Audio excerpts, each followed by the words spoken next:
नमस्कार दोस्तों, एक बार फिर से स्वागत आप सभी लोगों का स्टडी पॉइंट में। तो दोस्तों, आज ये दूसरी वीडियो है फॉरेस्टर एग्ज़ाम के लिए।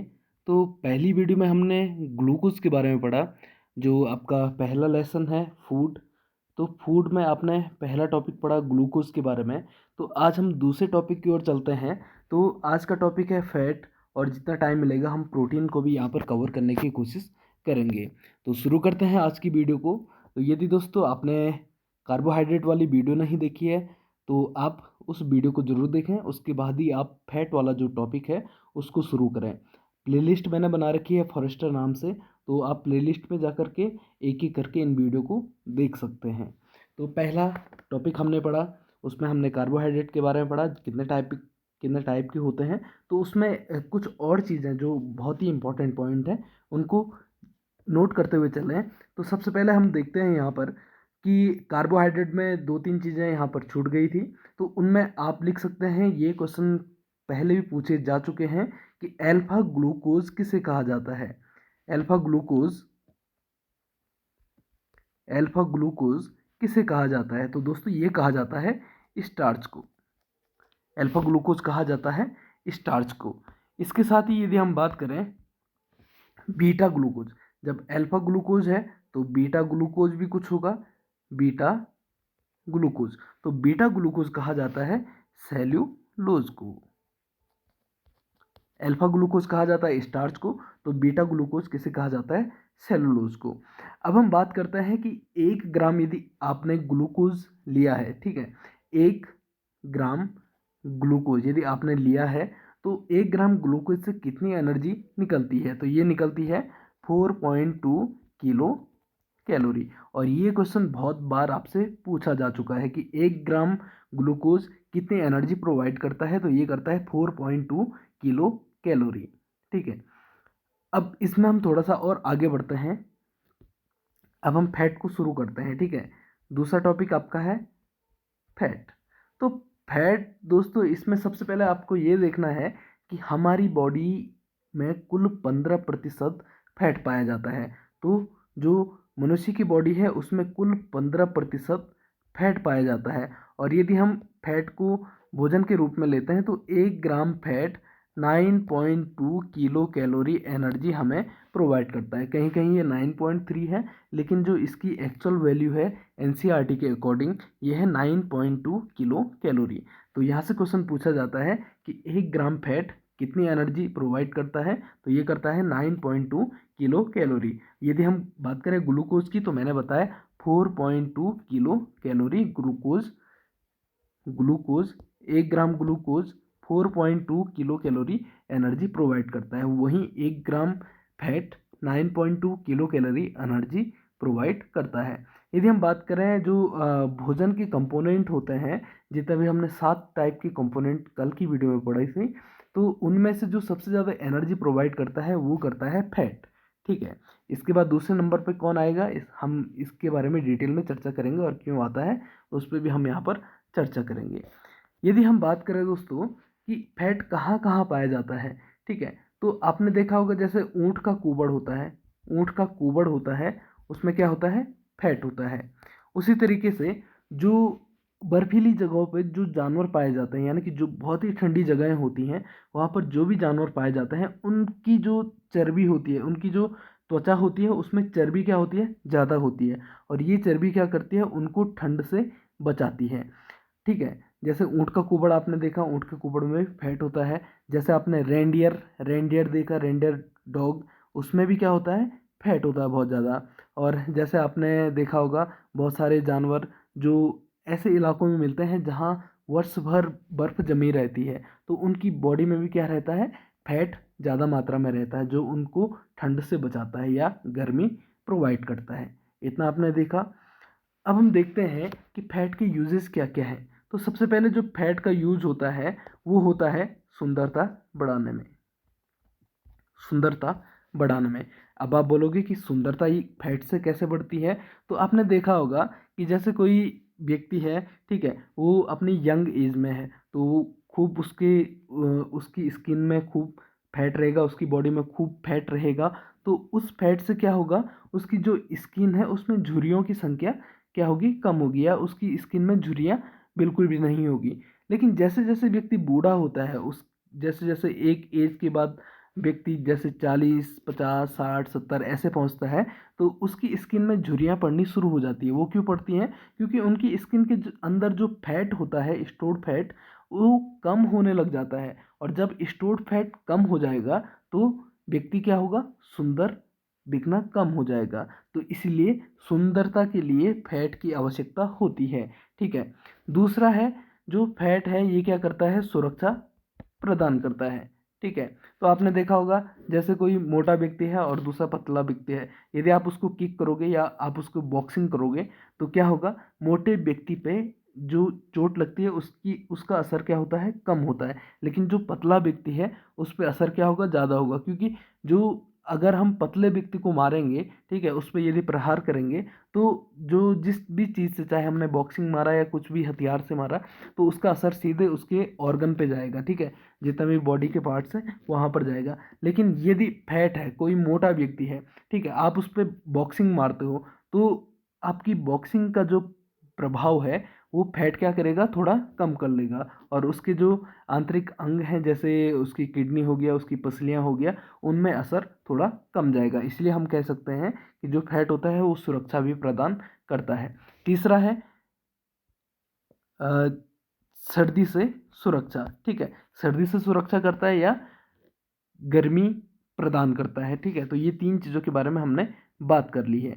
अब आप बोलोगे कि कोई व्यक्ति है, ठीक है, जैसे उसने सबसे ज़्यादा फैट किस में पाया जाता है, जैसे सोयाबीन वगैरह है, ठीक है, तो इनमें सबसे ज़्यादा फैट पाया जाता है। तो जितने भी आपके पोषक तत्व होते हैं जिनमें फैट पाया जाता है, तो वो क्या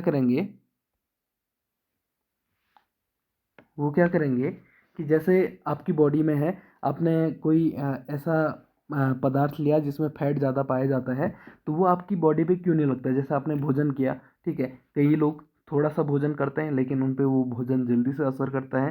ठीक है, बोलता है ना कि खाया लग गया।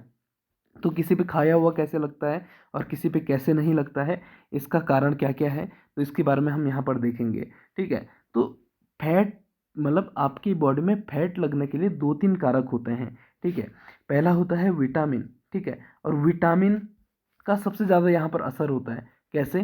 तो विटामिन भी यहाँ पर दो प्रकार के होते हैं। डिटेल में हम अगली वीडियो में इस पर चर्चा करेंगे, लेकिन आज की वीडियो में क्योंकि ये जानना आपको इम्पोर्टेंट है, विटामिन दो प्रकार के होते हैं। एक होता है जल में घुलनशील, जल में घुलनशील विटामिन। और बहुत बार ये क्वेश्चन पूछा गया है, इसको वेरी वेरी वेरी इंपॉर्टेंट आप लोग कर लीजिए। ठीक है, मैंने यहाँ पर 3 स्टार बना दिए हैं, जल में घुलनशील विटामिन। अब जल में घुलनशील विटामिन कौन कौन से होते हैं? एक तो होता है विटामिन बी और दूसरा होता है विटामिन सी।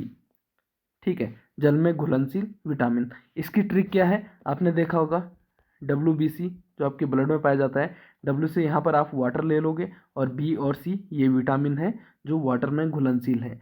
तो WBC से आप इसे याद रख सकते हो। तो विटामिन B और C क्या होते हैं? वाटर में घुलनशील होते हैं। तो वाटर तो सबकी बॉडी में पाया जाता है। यदि आपने कुछ खाना खाया, ठीक है, उसमें क्या है, विटामिन बी है, विटामिन सी है, तो सबकी बॉडी में ये पच जाता है। ठीक है, विटामिन बी, विटामिन सी सबकी बॉडी पे लग जाता है। लेकिन हम बात करते हैं, ये दो विटामिन तो WBC हम मैंने कहा, विटामिन बी और विटामिन सी तो वाटर में घुलनशील है। लेकिन इसके अलावा जितने विटामिन होते हैं, ए, डी, ई और के, ये विटामिन किस में सॉल्युबल होंगे? ये होंगे वसा में सॉल्युबल। यानी कि जब हमारी बॉडी में वसा पाया जाएगा, जब हमारी बॉडी में वसा होगा, तभी इनका पाचन होगा और तभी ये हमारी बॉडी पर लगेंगे या स्टोर होंगे। ठीक है, तो विटामिन ए, डी, ई के यदि हम इनको भोजन के रूप में लेते हैं और हमारी बॉडी में वसा नहीं है, तो ये वैसे ही बाहर निकल जाएंगे। जैसे ये हमारी बॉडी के अंदर गए थे, वैसे ही ये बाहर निकल जाएंगे, इनका कोई भी उपयोग नहीं हो पाएगा। लेकिन जब हमारी बॉडी में वसा प्रचुर मात्रा में होगा या अच्छी मात्रा में होगा, तो जब विटामिन ए डी ई के हमारी बॉडी के अंदर जाएंगे तो ये क्या होते हैं, वसा में सॉल्युबल होते हैं। वसा नहीं होगा तो ये कैसे सॉल्युबल होंगे, ये कैसे हमें इसका फ़ायदा दे पाएंगे, ये विटामिन हमें कैसे फ़ायदा दे पाएंगे, नहीं दे पाएंगे। जब हमारी बॉडी में वसा नहीं होगा तो इनका कोई भी फ़ायदा नहीं होगा। लेकिन जब हमारी बॉडी में वसा अच्छी मात्रा में होगा तो इन विटामिन का फ़ायदा होगा, क्योंकि ये क्या है, विटामिन क्या है, वसा में घुलनशील हैं। तो ए विटामिन हमें मिला, डी विटामिन मिला, ई मिला, के मिला, और ये जब हमारी बॉडी में गया तो ये वसा के साथ मिलते हैं और वसा में घुल जाते हैं। तो ये हमारी बॉडी को क्या करेंगे, हेल्प करेंगे। ठीक है, तो अब हम कह सकते हैं कि हमारी बॉडी पे खाया हुआ लगेगा, जब वसा होगा तभी खाया हुआ लगेगा। ठीक है, अब क्या हो सकता है कि आपने देखा होगा कि बहुत सारे व्यक्ति ऐसे होते हैं, पतले होते हैं लेकिन बहुत ज़्यादा खाना खाते हैं, फिर भी उनकी बॉडी पे नहीं लगता है। लेकिन जब एक बार वो मोटे होने शुरू होते हैं तो उनको कंट्रोल करना बहुत मुश्किल, मोटापा कंट्रोल करना बहुत मुश्किल हो जाता है। इसका सीधा सीधा रीज़न यही है, क्योंकि जब वो पतले होते हैं उनकी बॉडी में फैट नहीं होता है। फैट नहीं होता है तो vitamin A, vitamin D, vitamin E और विटामिन के स्टोर नहीं होगा, या विटामिन ए डी ई के का कोई भी फ़ायदा उसकी बॉडी को नहीं पहुंचेगा। लेकिन जब उसकी बॉडी में फैट बनना शुरू हो जाएगा तो ये विटामिन भी उसको ज़रूर वहाँ पर हेल्प करेंगे। ठीक है, ये विटामिन भी उसकी बॉडी पे असर करने शुरू हो जाएंगे। तो इसलिए हम कह सकते हैं कि ए डी ई के क्या हैं, वसा में घुलनशील हैं, और इनका उपयोग करने के लिए हमारी बॉडी में वसा होना बहुत ही आवश्यक है। ठीक है, इतना हमने वसा के बारे में पढ़ा। ठीक है, इसमें आपको याद रखना है WBC यानी कि vitamin B, vitamin C water में घुलनशील हैं, और इसके अलावा जितने भी विटामिन होते हैं ये सारे वसा में घुलनशील होते हैं। ठीक है, अब यहाँ से एक क्वेश्चन बार बार पूछा जाता है कि वसा में कौन सा अम्ल पाया जाता है, तो वसा में पाया जाता है पामेटिक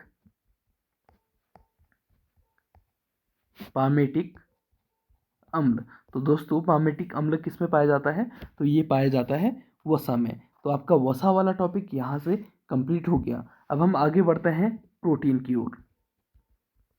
छोटा सा टॉपिक है प्रोटीन भी, इसके बारे में हम देख लेते हैं। तो दोस्तों सबसे पहले आपको यहाँ से देखना है, क्वेश्चन क्या पूछा जाता है कि निम्न में से किस में नाइट्रोजन पाया जाता है। तो आपके पास ऑप्शन दे देगा, फैट दे देगा, कार्बोहाइड्रेट दे देगा, प्रोटीन दे देगा, या विटामिन दे देगा। तो इनमें से किस में नाइट्रोजन पाया जाता है, तो ये पाया जाता है प्रोटीन में। अब हम देखते हैं किस तरीके से। जैसे आपने देखा कार्बोहाइड्रेट में क्या होता है, कार्बन होता है, ऑक्सीजन होता है और हाइड्रोजन होता है। ये तो होता है कार्बोहाइड्रेट में, लेकिन इसके साथ ही नाइट्रोजन जब पाया जाएगा, कार्बन, ऑक्सीजन और हाइड्रोजन के साथ जब नाइट्रोजन पाया जाएगा तो हम इसे क्या कहेंगे, प्रोटीन कहेंगे। ठीक है, और 1 ग्राम प्रोटीन से 4.3 किलो कैलोरी एनर्जी मिलती है। 1 ग्राम प्रोटीन, पहले हमने पढ़ा था 1 ग्राम कार्बोहाइड्रेट से, 1 ग्राम कार्बोहाइड्रेट से 4.2 किलो कैलोरी एनर्जी मिलती है। दूसरे में हमने पढ़ा 1 ग्राम फैट से 9.2 किलो कैलोरी एनर्जी हमें मिलती है। लेकिन 1 ग्राम प्रोटीन से 4.3 किलो कैलोरी एनर्जी हमें मिलती है। तो इसको यदि हम घटते हुए क्रम में लगाएंगे तो सबसे ज़्यादा एनर्जी हमें मिलती है वसा से, उसके बाद हमें मिलती है प्रोटीन से, और सबसे कम एनर्जी हमें मिलती है यहाँ पर कार्बोहाइड्रेट से। ठीक है, वसा से हमें मिलती है 9.2, 1 ग्राम वसा में 9.2 किलो कैलोरी एनर्जी हमें मिलती है। 1 ग्राम प्रोटीन से 4.3 किलो कैलोरी मिलती है, और 1 ग्राम कार्बोहाइड्रेट से 4.2 किलो कैलोरी एनर्जी मिलती है। तो इतनी चीज़ें आपने यहाँ से पढ़ी, ये आपको आई होप आपको याद हो गया होगा। अब हम इसको देखते हैं प्रोटीन से एनर्जी किस किस केस में हमें मिलेगी। तो सबसे पहले जब हमारी बॉडी में कार्बोहाइड्रेट आएगा तो कार्बोहाइड्रेट आने से सबसे पहले किसका पाचन होगा, कार्बोहाइड्रेट का पाचन होगा। और जिस कार्बोहाइड्रेट का पाचन हो करके हम उससे मिली एनर्जी को या उस कार्बोहाइड्रेट को हम काम में नहीं लगाते हैं तो हमारी बॉडी में किस में स्टोर हो जाएगा, वसा के रूप में स्टोर हो जाएगा। ठीक है, यदि आपके पास सपोज आपने 10 ग्राम कार्बोहाइड्रेट लिया और इसमें से आपने जितना भी अपना डेली वर्क किया सुबह से लेकर शाम तक, आपने सिर्फ 8 किलो कैलोरी, 8 ग्राम, 10 ग्राम आपने लिया था, इसमें से 8 ग्राम कार्बोहाइड्रेट की एनर्जी ही आप खर्च कर पाए। तो 2 ग्राम कार्बोहाइड्रेट आपकी बॉडी में स्टोर हो जाएगा, किसके रूप में? वसा के रूप में। तो दोस्तों जब आप कार्बोहाइड्रेट लेते हो और कार्बोहाइड्रेट का पूरा उपयोग आप नहीं करोगे तो वो किस में चेंज हो जाएगा? वो फैट में चेंज हो जाएगा। लेकिन जब आप कार्बोहाइड्रेट नहीं लोगे तो आपकी बॉडी में जितना भी वसा स्टोर आपने किया है तो वो वसा क्या करेगा? आपको एनर्जी देने के काम आएगा। तो सबसे पहले एनर्जी आपको देगा कार्बोहाइड्रेट, यदि कार्बोहाइड्रेट नहीं होगा तो वसा काम करेगा और एनर्जी देगा। ठीक है, यदि वसा भी नहीं है, यदि वसा का काम भी खत्म हो गया है, आपकी बॉडी में बिल्कुल भी वसा नहीं बचा है, तो उस केस में आपको प्रोटीन एनर्जी प्रोवाइड करेगा। और जब आपको प्रोटीन एनर्जी प्रोवाइड करने लगेगा तो आप ये सोचिए कि आप अपनी जीवन की अंतिम अवस्था में आ गए हो। जैसे कि जब व्यक्ति बूढ़ा हो जाता है तो उसके पास यदि उससे खाया भी नहीं जा रहा है, ठीक है, या कम खाना खा रहा है तो कार्बोहाइड्रेट का उपयोग वो पूरा कर रहा है, उसकी बॉडी में अब फैट भी नहीं रहता है, पूरी झुर्रियाँ पड़ जाती हैं। ठीक है, तो फैट से भी उसको एनर्जी नहीं मिल रही है, तो लास्ट में जितना भी उसकी बॉडी में प्रोटीन होगा वो उसको एनर्जी देने के काम आएगा। तो प्रोटीन एनर्जी हमेशा लास्ट स्टेज में देता है। ठीक है, इतना आपने पढ़ा। अब देखते हैं प्रोटीन के यूजेस क्या क्या है। मैंने आपको कल की वीडियो में बताया था कि प्रोटीन क्या करता है, हमारे शरीर में वृद्धि करता है या शरीर निर्माण में मदद करता है। ठीक है, तो प्रोटीन का उपयोग क्या है? शरीर निर्माण में मदद करना। अब हम देखते हैं प्रोटीन कैसे कैसे बनता है। ठीक है, सबसे पहले हमने देखा कार्बन, ऑक्सीजन और हाइड्रोजन, और इसके साथ यदि नाइट्रोजन है तो इसे हम प्रोटीन कहते हैं। एक प्रोटीन में आपके पास एक मॉलिक्यूल प्रोटीन है तो ये बनता है 20 अमीनो एसिड से। तो 20 प्रकार के अमीनो एसिड, एक प्रोटीन इक्वल टू 20 प्रकार के अमीनो एसिड। तो 20 प्रकार के अमीनो एसिड जब आपस में मिलेंगे तब क्या बनेगा? एक प्रोटीन बनेगा। अब हम देखते हैं ये अमीनो एसिड क्या क्या होते हैं। तो ये भी 2 प्रकार के यहाँ पर होते हैं, 10-10 का पेयर यहाँ पे होगा। तो 10 अमीनो एसिड जिनको हम कहते हैं अनावश्यक, अनावश्यक अमीनो एसिड या अनएसेंशियल अमीनो एसिड, अनावश्यक अमीनो एसिड। और जो बाकी 10 होते हैं इनको कहते हैं आवश्यक अमीनो एसिड। अब ये अनावश्यक और आवश्यक क्यों हैं? क्योंकि जो आवश्यक अमीनो एसिड होते हैं ये हमारी बॉडी में नहीं बनते हैं, इसीलिए आवश्यक हो जाते हैं कि इनको हम भोजन के रूप में ग्रहण करें। आपने जो भी खाना खाया उसमें यदि आपको 10 अमीनो एसिड्स मिल जाते हैं और बाकी 10 अमीनो एसिड जो ये अनावश्यक अमीनो एसिड हैं ये आपकी बॉडी में अपने आप ही इनका निर्माण हो जाता है। जो पहले 10 अमीनो एसिड है जिनको हमने अनावश्यक अमीनो एसिड कहा, इनका निर्माण हमारी बॉडी में अपने आप ही हो जाता है। लेकिन जो बाकी 10 अमीनो एसिड हैं इनका निर्माण हमारी बॉडी में अपने आप नहीं होता है, यानी कि इनको बाहर से लेना पड़ेगा। और किस माध्यम से लोगे? तो इनको लोगे भोजन के रूप में। तो 10 अमीनो एसिड अनावश्यक, 10 अमीनो एसिड आवश्यक। ठीक है, आवश्यक वाले आपकी बॉडी में नहीं बनते हैं, इसलिए उनको भोजन के रूप में लिया जाता है। और जो अनावश्यक होते हैं यानी कि इनको बाहर से लेना आवश्यक नहीं है तो ये आपकी बॉडी में अपने आप बन जाते हैं। और जब 10 आवश्यक और 10 अनावश्यक अमीनो एसिड आपस में मिल जाएंगे तो ये निर्माण करेंगे एक प्रोटीन का। इतना क्लियर हो गया है? अब आगे बढ़ते हैं जहाँ से आपसे क्वेश्चन पूछा जाता है। ठीक है, यहाँ से क्वेश्चन पूछा जाता है कि प्रोटीन का सबसे अच्छा स्रोत कौन सा है? प्रोटीन का सबसे अच्छा स्रोत कौन सा होता है? तो दोस्तों सबसे अच्छा स्रोत प्रोटीन का होता है, ये होता है सोयाबीन। तो सोयाबीन की दाल आपने देखी होगी, ये सबसे अच्छा स्रोत माना जाता है प्रोटीन का। इसके बाद दूसरे नंबर पे आता है, ये आता है मशरूम। दूसरे नंबर पे जो आएगा तो ये आएगा मशरूम। ठीक है, दूसरे नंबर पे आएगा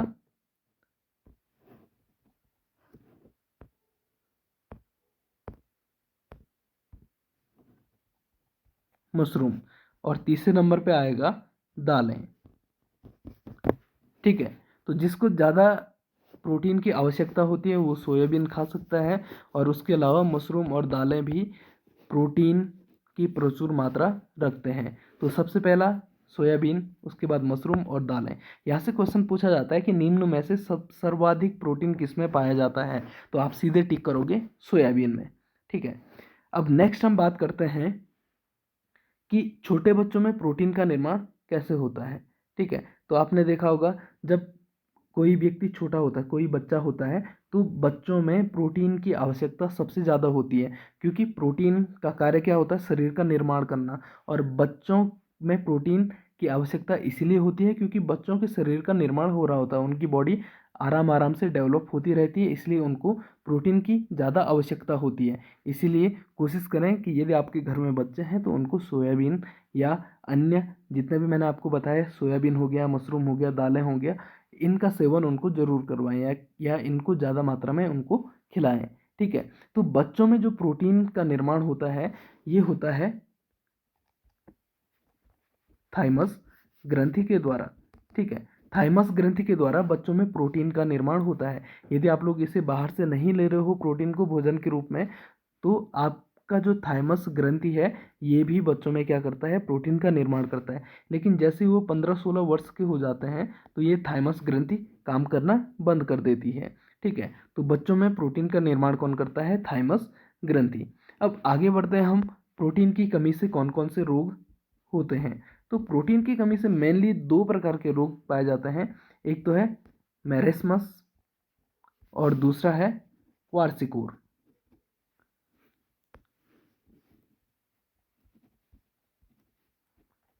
मेरेस्मस और दूसरा है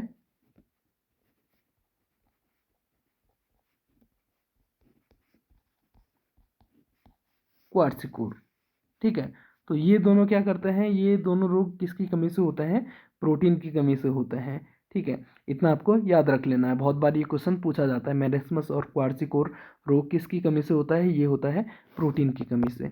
अब हम इसमें आगे बढ़ते हैं, कुछ प्रोटीन है और ये किन किन खाद्य पदार्थों में पाए जाते हैं या कहाँ कहाँ कौन सा प्रोटीन पाया जाता है। ठीक है, सबसे पहला है दूध में, तो दूध में पाया जाता है केसीन प्रोटीन, तो दूध में पाया जाता है केसीन प्रोटीन, बहुत बार ये क्वेश्चन पूछा जाता है।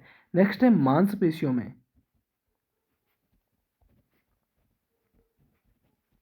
मांसपेशियों में पाया जाता है मायोसिन प्रोटीन,